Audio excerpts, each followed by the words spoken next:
ప్రముఖ సీరియల్ నటుడు చందు అలియాస్ చంద్రకాంత్ ఆయన ఆత్మహత్య చేసుకుని చనిపోయినటువంటి నేపథ్యంలో ఆయన ఆత్మహత్యకు కారణాలు ఇవే అంటూ రకరకాలుగా కొన్ని వార్తలు బయటకు వస్తున్నటువంటి నేపథ్యంలో ఒకరేమో ఆయన పవిత్ర గారు చనిపోయిన తర్వాత డిప్రెషన్లోకి వెళ్ళిపోయారు, అందువల్లే ఆవిడ మరణాన్ని జీర్ణించుకోలేకే ఆత్మహత్య చేసుకున్నారు అంటూ కొందరు చెప్తూ ఉంటే మరికొందరేమో లేదు ఒక ఛానల్కి ఇచ్చినటువంటి ఇంటర్వ్యూ వల్ల ఆయన చనిపోవాల్సి వచ్చింది అంటూ మరికొన్ని వార్తలు వస్తున్నటువంటి నేపథ్యంలో కాదు ఆయన చుట్టుపక్కల ఉన్నటువంటి ఆ నలుగురి వల్లే ఆయన చనిపోయారు అంటూ ఇలా రకరకాలుగా ఒక చనిపోయిన వ్యక్తి గురించి కొన్ని వార్తలు బయటకు వస్తున్నటువంటి నేపథ్యంలో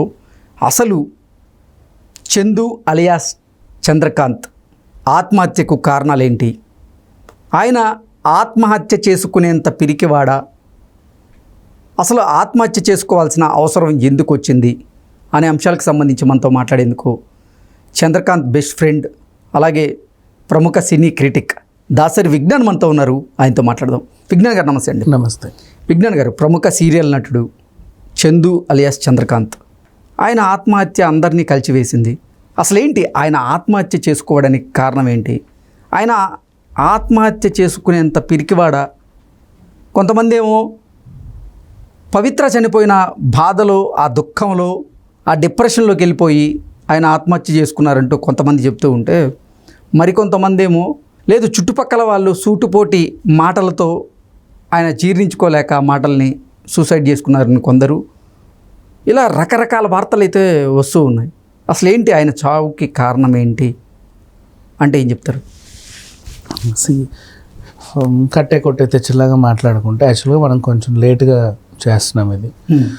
అసలు విషయంలోకి వెళ్తే చందు అతని పేరు 10th క్లాస్ నుంచి శిల్పని ప్రేమించాడు. 11 సంవత్సరాలుగా అలా సాగింది. ఇంట్లో ఒప్పించి పెళ్లి చేసుకున్నారు. 6 ఏళ్ళ సంసారం బాగానే సాగింది, పిల్లలు ఉన్నారు, హ్యాపీ. ఇతను చిన్న క్యారెక్టర్లు చేసుకుంటూ ఎదిగాడు. ఆ తర్వాత ఇక ఈ అమ్మాయి గురించి మాట్లాడుకుంటే పవిత్ర జయరాం, తను ఎప్పుడో చిన్నప్పటి నుంచి హీరోయిన్ అవ్వాలని కలలు కనేది. సో వాళ్ళమ్మ చూసి ఏంటో ఈ పిల్లకి ఏంటి ఇలా ఉంది అని చెప్పేసి పెళ్లి చేసేసింది. పెళ్ళైన ఎప్పుడు 16 ఏళ్ళకే పెళ్ళైన వెంటనే బాబు, తర్వాత ఏడాదికే మళ్ళీ పాప. ఆ తర్వాత హస్బెండ్తో ఉండలేకపోయింది సరిగా, సంసార లైఫ్ అంతా తనకు నచ్చల, తనకి ఇంకేదో కావాలి. సో ఇవ్వడలేకపోయింది, కొన్నాళ్ళకి విడాకులు, బ్రేకప్. పిల్లల్ని పెంచడానికి చాలా కష్టపడింది, కూలి పని నాలి పని చేసింది. తర్వాత చిత్త జూనియర్ ఆర్టిస్ట్కి వెళ్ళింది, అట్లా క్యారెక్టర్ ఆర్టిస్ట్. అలా కన్నడలో 4-5 సీరియల్ చేస్తా ఏదో రకంగా ఉంది. అదృష్టం మన తెలుగు రూపంలో తలుపు తన్నింది. ఎలా అంటే మన వాళ్ళకి ఇక్కడ కర్మగాలి హీరోయిన్ కన్నడ వాళ్ళే కావాలి. అది అడుక్కు తినేదైనా పర్లేదు, వీడు అడుక్కు తినేవాడైనా పర్లేదు, సీరియస్లీ అక్కడ వాళ్ళే కావాలి. ఒక పవర్ఫుల్ ఫీమేల్ క్యారెక్టర్ కూడా అక్కడ నుంచే కావాలి. మిగతా చిత్తగా క్యారెక్టర్ ఎక్కడి నుంచి ఎవడొచ్చినా మాకు పర్లా. అలా పెట్టుకున్నారు మన వాళ్ళు, రూల్ అండ్ రెగ్యులేషన్ లాగా. వాళ్ళు ఎవరైనా పర్లా, కన్నడ నుంచి వస్తే చాలు ఆమె హీరోయిన్. అట్లా కన్నడ హీరోయిన్ని తెచ్చుకున్నారు, కన్నడ హీరోని తెచ్చుకున్నారు. అలాగే ఒక కన్నడ పవర్ఫుల్ లేడీ క్యారెక్టర్ కోసం ఈవిని ఎంచుకున్నారు. ఈవిడ దశ ఇలా తిరిగింది అంటే అక్కడ ఎన్ని పాత్రలు చేసినా ఇక్కడ మంచి క్యారెక్టర్ దొరికింది. రాను తిలోత్తమ క్యారెక్టర్ చాలా పెద్ద హిట్ అవ్వడము, ఒక కీ రోల్ పోషించడం. పైగా సీరియల్ ఏంటంటే సోషియో ఫ్యాంటసీ 39, రకరకాల క్యారెక్టర్లు, వాళ్ళే పాములు అయిపోతారు, మనుషులు అయిపోతారు, ఇంకేమో అవుతారు, వాళ్ళకే మంత్రాలు, ఈ తంత్రాలు ఇవన్నీ ఉంటాయి. జనాలకు ఒక రకంగా నచ్చింది. అప్పుడెప్పుడో మన ఆర్కే ప్రొడక్షన్స్లో ఇతను రాఘవేంద్రరావు గారు మనోయజ్ఞం అనే సీరియల్ తీశాడు ఈటీవీలో, ఇట్లా సోషియో ఫ్యాంటసీ లాగా. తర్వాత చాలా రోజులకి ఇప్పుడు ఇదే అని చెప్పుకోవచ్చు. అంత బాగా ఒక డైలీ సీరియల్ బాగా హిట్ అయింది అంట. అలా సాగింది. ఇక వీళ్ళ క్యారెక్టర్స్ గురించి మాట్లాడుకుంటే చందు ఆమెకు తమ్ముడు అవుతాడు సీరియల్లో, దీంట్లో. అలా ఎందుకో దగ్గర అయ్యారు, వీళ్ళకి ఎందుకో ప్రేమ పుట్టింది, కలిసి ఒకరినొకరు ఇష్టపడ్డారు. నాకు పెళ్ళయింది, పిల్లలు ఉన్నారన్న విషయం ఈయన మర్చిపోయాడు, ప్రేమించి పెళ్లి చేసిన విషయం ఈయన మర్చిపోయాడు. నాకు అంతెత్తు కూతురు కొడుకు ఉన్న విషయం ఆవిడే మర్చిపోయింది. 53 ఏళ్ళు ఆవిడకి, 33 ఇతనికి, 20 ఏళ్ళ డిఫరెన్స్ ఉంది. సో ఏదో ప్రేమించుకున్నారు, కలిసి ఉండాలనుకున్నారు.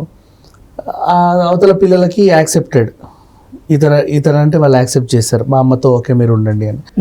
ఈవిడ ఏంటంటే నువ్వు సంతోషంగా ఉంటున్నావు కదా, నాకు నీ సంతోషమే కావాలి, సరే ఉండు ఏదో రకంగా, నాకు అప్పుడప్పుడు వచ్చిపోయినా పర్లేదని ఈవిడ అడ్జస్ట్ అయిపోయింది. అలా వీళ్ళ సంసారం సాగింది. వీళ్ళు కలిసి ఇండస్ట్రీ అంతా తెలుసు, మొత్తం సీరియల్ ఇండస్ట్రీ మొత్తం వీళ్ళిద్దరు కలిసి కపుల్లని తిరుగుతున్నారని అందరికీ తెలుసు. ఎప్పుడైతే అనుకోకుండా ఒక షూటింగ్ నిమిత్తమై వీళ్ళు రిటర్న్ బెంగళూరు నుంచి వచ్చేటప్పుడు ఆర్టీసీ బస్సు ఓవర్టేక్ చేసే ప్రయత్నంలో ఇట్లా దగ్గరకు వస్తే ఇతను కొంచెం అటు తిప్పడం, డివైడర్ని ఢీ కొట్టడం, ఇతనికి గాయాలవ్వడం, స్పృహ కోల్పోవడం. ఇతన్ని చూసి ఆమె గట్టిగా అరిచి ఆమె స్పృహ కోల్పోవడం, ఇద్దరు కలిసి హాస్పిటల్కి వెళ్ళడం, అతను కొంచెం బతికి బట్టగట్టి కొంచెం ఏదో గాయాలతో రావడం, ఆవిడ పూర్తిగా ప్రాణాలు కోల్పోయిందని తెలియడం, డిప్రెషన్లోకి వెళ్ళిపోయాడు. అంతవరకు కట్. ఇప్పుడు జరిగిందేంటి అనేది ఆయన పోలీసులకు చెప్పుకుంటాడు. వాళ్ళు కూడా అయ్యో అవునా ఇలా జరిగింది అలా జరిగింది అని కూడా సీసీటీవీ ఆధారితంగా అన్నీ గమనించి నిజాయితీ అయితే నిజాయితీ, లేదంటే లేదు యాక్సిడెంట్ లానే రిజిస్టర్ చేసేసి ఉంటారు నార్మల్గా. ఇప్పుడు ఇంకా మన వాళ్ళ అత్యుత్సాహం, మీడియా వాళ్ళందరూ కూడా యూట్యూబ్ ఛానల్స్ వాళ్ళు వీళ్ళందరూ వెళ్తారనమాట. వెళ్ళి రోజు అడిగిందే అడిగి, మాట్లాడిందే మాట్లాడి, చెప్పించుకుందే మళ్ళీ చెప్పించుకొని, అతను ఎంత ఎమోషన్గా అతని దగ్గర కన్నీళ్లు పిండితే వీళ్ళకంత టీఆర్పీ. గుచ్చి గుచ్చి గుచ్చి గుచ్చి ఏం జరిగింది, ఎక్కడ బయలుదేరారు, ఎలా వచ్చారు, ఎక్కడ టర్న్ అయ్యారు. ఆయన కూడా అంతే ఓపికగా 100 మందికి చెబుతా చెబుతా చెబుతా అక్కడే మనిషి పోయిన బాధలో ఆయన ఉన్నాడు, ఆల్రెడీ డిప్రెషన్లో. యాక్చువల్గా చెప్పాలంటే కొంచెం ఆయన వీళ్ళందరూ రాకపోతే 4 రోజులు ఆయన ఇట్లా ఉండి సరే జరిగింది ఏదో జరిగింది అని వాళ్ళ పిల్లల దగ్గర తీసుకొని నేను మీ బాగోగులు చూసుకుంటాను, మీ అమ్మ ఇట్లా అయిపోయింది కదా అని అనుకుంటాడు. వీళ్ళ ఆవిడని కూడా దగ్గర తీసుకొని నన్ను క్షమించు, ఇట్లా నేను ఏదో తప్పు చేశాను కానీ ఇంకెప్పుడు ఇట్లాంటి పనులు చేయను, నేను చూసుకుంటాను, నాకు వచ్చిన కోరిక ఉంది. పాపం వాళ్ళకి తండ్రి లేని పిల్లలు, తండ్రిని వదిలేసింది, తల్లి లేదు, చూసుకుందాం అందరం బాగుండామని అనుకునేవాడేమో మేబీ పాజిటివ్గా ఉంటే. ఇతని మైండ్ని చెడగొట్టి మానసికంగా వేధించి చంపింది ఆ మీడియా ఛానల్స్. రోజు ఒకడు వెళ్ళడం, ఒకడేంటి రోజు 100 మంది వెళ్ళడం, గుర్తు చేసి ఎట్లా టర్న్ తీసుకున్నారు, ఎట్లా పడింది. అదైన తర్వాత మీ పరిచయం చెప్పండి, బాగా అలా ఉండేవాళ్ళు కదా, ఇలా ఉండేవాళ్ళు, మీ ఇద్దరి మధ్యలో ఎప్పుడన్నా గొడవ పడ్డాలు, ఎమోషనల్ సిచ్యువేషన్లు, ప్రేమించుకున్నవి అన్నీ గుర్తు చేసి ఒకటికి 10 సార్లు పూటకి కనీసం తింటున్నాడో తాగుతున్నాడో కూడా తెలియదు కానీ అడిగిందే అడిగి మళ్ళీ కొంతమంది గంట ఇంటర్వ్యూలు కొన్ని మీడియా ఛానళ్ళు అయితే వాళ్ళకైతే అది పెద్ద ఛానల్ అన్న ఫీలింగ్లో ఉండి ఇంకా ఎమోషన్ పిండుకోవడం. వాళ్ళు అడిగే క్వశ్చన్లు పొడిచేలాగా అంటే లైక్ నీకు ప్రాణంగా ప్రేమించే ఒక నీ సొంత ఫ్రెండే అనుకోండి, సొంత అన్నయ్య సొంత తమ్ముడే ఎవడు పోయాడు, తల్లిదండ్రులు పోయారు, వచ్చి ఎమోషనల్గా మీ అమ్మతో మీ అనుబంధం చెప్పండి, నాన్నతో మీ అనుబంధం చెప్పండి, మీరు కలిసి తిరిగిన ప్రదేశాలు చెప్పండి, కలిసి తిన్నవి చెప్పండి. అసలు ఆయన అట్లా ఉండడం, రోజంతా గుర్తు చేయడం. ఫోన్లు ఇప్పుడు ఆపోజిట్ పార్టీ వాళ్ళు ఉంటారు, ఆపోజిట్ పార్టీ ఇన్ సెన్స్ నీ వల్లే ఆవిడ చనిపోయింది, నీ వల్లే నువ్వు సరిగా నడపలేదు, నీకు డ్రైవింగ్ రాదు, నువ్వు అట్లా చేసిన మొత్తం నీ వల్లే అనే వాళ్ళు కొంతమంది ఉంటారు. ఓవైపు గుర్తు చేయడం, ఓవైపు నీ వల్లే గుర్తు చేయడం. ఓ పోస్ట్ పెట్టాడు, పవిత్ర పిలుస్తుంది అని. అప్పటికి ఎవరో అర్థం చేసుకోలే. ఆ పోస్ట్ పెట్టి నా 2 డేస్కి ఈయన ఆత్మహత్య చేసుకున్నారు. 2 రోజులు 48 గంటలు ఆ పోస్ట్ ఉంది, పవిత్ర పిలుస్తోంది అని. అంటే ఏదో సూసైడల్ టెండెన్సీస్ ఉన్నాయి ఇతనికి, కొంచెం కౌన్సిలింగ్ ఇద్దాం, ఓ రోజు మన ఇంట్లో పెట్టుకుందాం, మైండ్ బాగాలేదు ఇతనికి. ఒక రోజు మన ఇంట్లో పెట్టుకోవడం ఏంటి, వీళ్ళు వదిలితే కదా సార్ ఎక్కడున్నాడు చందు. ఎందుకంటే ఆ ఛానల్లో పెట్టారంట 1,00,000 పోయింది ట్రెండింగ్, ఈ ఛానల్లో పెట్టారంట 10 లక్షలు పోయింది. ఖచ్చితంగా చందు కావాలి. Is the most wanted interview person now ఈ వీక్కి. Is the most wanted interview person now ఈ వీక్కి. చందు ఖచ్చితంగా రావాలి, ఆయన ఇంటర్వ్యూ ఇవ్వాలి, జరిగిన విషయాలన్నీ చెప్పాలి. వాళ్ళు అడిగినాడు ప్రతి వాడికి కొత్తే కదా, వాడికి మళ్ళీ ఫస్ట్ నుంచి కావాలి వచ్చిన వాడికల్లా. ఇతను చెప్పిందంటే మనకు అనవసరం, మన ఛానల్ కూడా అదే కావాలి కదా. వచ్చి ఏం చేస్తాం, చెప్పండి సార్ మీ పరిచయం ఎలా ఏర్పడింది, మీ ప్రేమ ఎలా పుట్టింది, మీ అదేమైంది ఇదేమైంది. అతను ఎంత మర్చిపోవాలని ట్రై చేసినా ఎమోషనల్గా ఇంకా పొడిచి అతనికి ఆ టెండెన్సీ తెప్పించి ఊరేసుకునేలా చేసింది వీళ్ళంతా కలిసి. దాన్ని చంపేశారు. సింపుల్గా చెప్పాలంటే. నిజంగా చందు చావాల, చంపేశారు. 2 రోజులైంది నన్ను పవిత్ర పిలుస్తుందని పోస్ట్ పెడితే ఒకడు స్పందించాలి. ఆ 2 రోజులు కూడా వెళ్ళి మీరు ఈ పోస్ట్ పెట్టారంటేనే అర్థమవుతుందండి మీరు ఎంత ఎమోషనల్ ఫీల్ అవుతున్నారు, మీ ఎమోషన్ మేము. ఒరే బాబు, తను పెట్టిన పోస్ట్ ఏంటో సైకలాజిగా అర్థం చేసుకోండి. మానసిక స్థితి సరిగ్గా లేదు.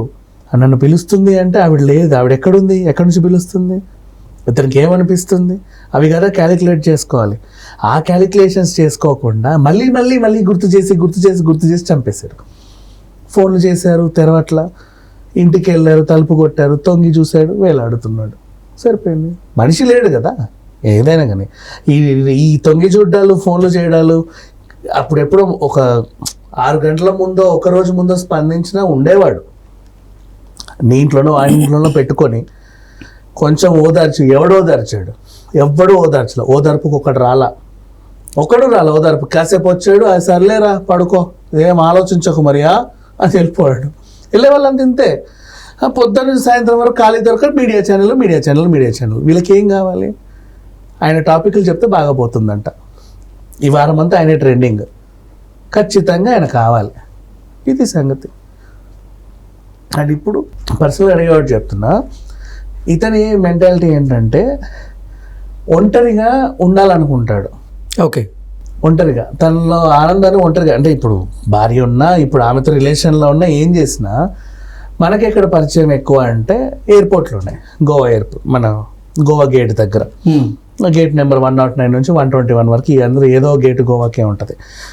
సో అక్కడ ఉన్నాడు, ఒక్కడే వస్తాడు, లుంగి కట్టుకుని వస్తాడు. ఆ లుంగి క్యారెక్టర్ ఏంటంటే ప్రేమ్ నగర్ సీరియల్లో ఆయనకు అలవాటు బాగా నచ్చింది అది. కొంచెం ఎందుకు అలాగే బయట కూడా అలాగే తిరుగుతున్నాడు, వైట్. క్యాజినోకి వెళ్తాడు ఒకటే రోజు, బాగా రమ్మంటాం, రాడు. ఎందుకు అంటే ఆ క్యాజినోలో ఆయన మనకి ఫ్రీ రూమ్ ఇస్తారు. ఒకటే ప్యాకేజ్ కింద రూము గీము అన్ని వాళ్ళది ఒక ప్యాకేజ్ ఇంత ఉంటుంది. 10,000 20,000 నువ్వు కట్టేస్తే ఒక డ్రెస్ కోడ్ అవి ఇవి అన్ని ఇస్తారు ఆ ప్యాకేజ్లో. And complimentary drink, breakfast, dinner, buffet అన్ని కూడా అన్ని దాంట్లోనే వెళ్ళిపోతాయి. క్యాసినోకి మీరు కూడా వెళ్ళారా అతనితో పాటు? నేను క్యాజినో చాలాసార్లు వెళ్ళాను, ఇంతో పాటు ఎప్పుడు వెళ్ళా. అండ్ ఆడాలి, ఆడతాడు, తర్వాత వస్తాడు. ఎంత గెలుస్తాడు, ఏం గెలుస్తాడు, సరే పోతే పోయాయని చెప్తాడు, వస్తే వచ్చాయని చెప్తాడు, హ్యాపీ. కానీ మోస్ట్లీ చాలాసార్లు పోగొట్టుకునే వచ్చాడు. ఎప్పుడు ఈయన గెలిచిన దాఖలా చూడలే, కానీ వస్తానే ఉంటాడు. అంటే ఈయన వైఖరి ఎలా ఉండేది, ఈయన బిహేవియర్ కానీ? క్యాజినోకి ఎప్పుడు ఎవరు ఒంటరిగా వెళ్ళరు, మోస్ట్లీ జెంటల్ గా వెళ్తారు. అంటే వీడి సలహా ఇస్తాడేమో, వీడి హ్యాండ్ ఎలా ఉంటుంది, మేము ఎప్పుడైనా అంతే 2-3 కలిసి వెళ్తే అదొక ఆనందం అంతే. ఒక్కడే వెళ్ళే వాళ్ళు చాలా రేర్గా ఉంటారు, సోలో ట్రావెలర్స్. బట్ ఈయన సోలో ట్రావెలర్స్ విషయానికి వస్తే వాళ్ళు పెళ్లి కాని బ్యాచిలర్స్, చాలా ఏజ్ అయి ఉండి కొంచెం అట్లా ప్రకృతిని ఆస్వాదిస్తే వెళ్ళే వాళ్ళు ఉంటారు. కానీ ఇతను అట్లా కాదు. తనకి రిలేషన్షిప్లో కొంతమంది ఉన్నారు, పెళ్ళయ్యే ఉంది, రోజు 10 మందితో తిరుగుతాడు. కానీ ఇదంతా ప్రపంచంలో నుంచి ఒకే ఒక రోజు 2 రోజులు అట్లా గోవాకి వస్తాడు. జస్ట్ అక్కడ ఆ టైంలో కూడా క్యాజినో ఆడి కాసేపు ఏదో ఒకటి స్పెండ్ చేసి ఆ నైట్ అక్కడ నుంచి వచ్చేస్తాడు నెక్స్ట్ డే మార్నింగ్. అంతేగాని అక్కడ నుంచి మళ్ళీ వేరే గోవా బీచెస్ ఇవన్నీ ఇక్కడ కూడా రాడు, అవి ఏం చూడు, అవి అవసరం కూడా లేదు. నెక్స్ట్ డే మళ్ళీ షూటింగ్ అని వెళ్ళిపోతాడు. Only casino. సింపుల్గా ఉంటాడా, very simple, down to earth. ఇప్పుడు వీళ్ళు అంటున్నారు కదా మళ్ళీ ఆ అమ్మాయిని సిగరెట్లతో కాల్చేవాడు, రోజు తాగొచ్చి కొట్టేవాడు, కొంతమంది రాశారు. ఇప్పుడు దాని గురించి మాట్లాడితే తాగొచ్చి కొట్టేవాడు. ఇప్పుడు పొద్దున 5 గంటల 4 గంటలకి లేస్తే వీళ్ళ లొకేషన్లు ఎక్కడో ఉంటాయి, రాత్రి 12 గంటలకు ఇంటికి వస్తాడు. ఇంకెప్పుడు తాగేసి లేపి నేను తాగొచ్చాను ఇప్పుడు నిన్ను తన్నాలని ఎప్పుడు లేపాడు, ఎప్పుడు తన్నాడు, పిచ్చి రాతలని రాస్తారు, అంత ఏం లేదు. అంటే ఇంకొకటి కూడా ఇక్కడ చనిపోయినటువంటి వ్యక్తి గురించి ఆయన వ్యక్తిత్వాన్ని హననం చేసేలాగా కొన్ని వార్తలు రాస్తూ ఉన్నారు, మనం చూస్తూ ఉన్నాం. అసలు ఏంటి ఆయన వ్యక్తిత్వం ఎలా ఉండేది? వ్యక్తిత్వ హననం వీళ్ళు ఎలా చేస్తారంటే సొసైటీలో వీళ్ళకంటూ ఏదన్నా సంబంధం ఉంటే వాళ్ళకి అది వీళ్ళు అనుకున్నట్టుగా కనబడాలి. ఎలా అంటే ఇప్పుడు ఈయనకు పెళ్ళయింది, పిల్లలు ఉన్నారు, పైగా ప్రేమ వివాహం అంటున్నాడు, పోరాడి పెళ్లి చేసుకున్నాను అన్నాడు. అంటే 11 సంవత్సరాలు ప్రేమలో ఉండి ఆ తర్వాత పెద్దల్ని ఒప్పించి మరీ పెళ్లి చేసుకున్నారు అన్నారు. పిల్లలు పుట్టారు, 6 ఏళ్ళ సంసారం. ఇటు విషయానికి వస్తే ఈఎంఐ విషయానికి వచ్చినా అట్లాగే ఉంది. ఈమెకి 53 ఏళ్ళు, ఈయనకు 33 ఏళ్ళు. అంటే అంతగా భార్యని ప్రేమించి ఇష్టపడి పెద్దల్ని ఒప్పించి పెళ్లి చేసుకున్నటువంటి చంద్రకాంత్ తనని ఎందుకు వదలాల్సినటువంటి పరిస్థితి వచ్చింది? భార్యను వదల్లా, భార్య మీద ప్రేమ చావలా, భార్యని వదల్లా, పిల్లోని ఎత్తుకోక చావలా, అన్ని బాగానే ఉన్నాయి. ఈమె కూడా కావాలి కాసేపు. భార్య వద్దని కాదు, ఈమె కూడా కావాలి. నాకు ఆవిడ కావాలి, ఈవిడ కావాలి, ఈవిడితో తిరగడం కావాలి, ఈవిడితో ఎంజాయ్ చేయడం కావాలి, ఈవిడితో నవ్వడం కావాలి, ఈవిడితో జోకులు వేసుకొని నవ్వడం కావాలి. ఆయనకి ఎందుకు ఈవిడ నచ్చింది, ఈవిడకి అట్రాక్ట్ అయిపోయింది. ఇప్పుడు ఈ ఎత్తి పొడిచే వాళ్ళు, దెబ్బి పొడుపు చేసేవాళ్ళు వీళ్ళు ఎలా ఉన్నారంటే, మీకు సంబంధం లేని వయసు, ఆమెది ఏంటి, ఇద్దరు పెద్ద పెళ్లికి ఎదిగిన పిల్లల్ని పెట్టుకుని ఆవిడేంటి, నువ్వేంటి. ఆవిడది 53 సంవత్సరాల వయసు, మీది 33 సంవత్సరాల వయసు, మీ ఇద్దరి మధ్య 20 సంవత్సరాల వయసు తేడా ఉంది. మరి మీ ఇద్దరికి అసలు ఎలా రిలేషన్ సెట్ అయ్యిద్ది? ఇక కర్మగాలి వీళ్ళు చేసిన సీరియల్ ఏమో బంపర్ హిట్ సీరియల్ అయ్యి, అది ఇప్పుడు 10 మందిలో 8 మంది చూసేలాంటి సీరియల్ అది, సీరియల్ ప్రియులకి. ఓకేనా? ఆ సీరియల్లో ఏంటి, మీ ఇద్దరు క్యారెక్టర్లు అక్క తమ్ముడు క్యారెక్టర్లు.